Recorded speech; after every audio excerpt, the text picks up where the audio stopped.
أفلم يسيروا في الأرض فينظروا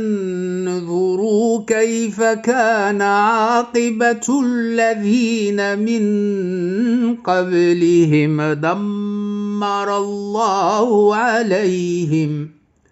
وللكافرين أمثالها ذلك بأن الله مولى الذين آمنوا وأن الكافرين لا مولى لهم إن الله يدخل الذين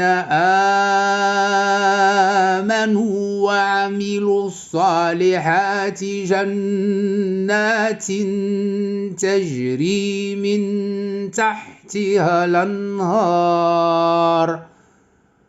والذين كفروا يتمتعون ويأكلون كما تأكل الأنعام والنار مثوى لهم وكأين من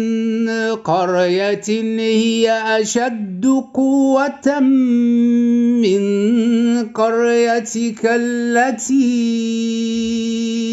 أخرجتك أهلكناهم فلا ناصر لهم أفمن كان على بينة من ربه كمن زين له سوء عمله واتبعوا أهواءهم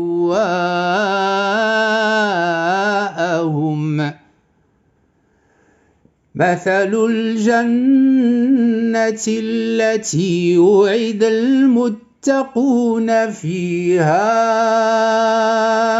أنهار من ماء غير آسن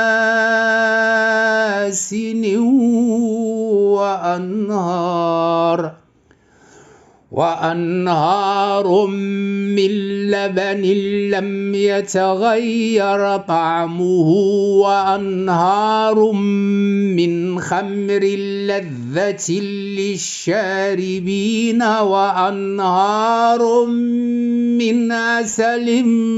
مصفى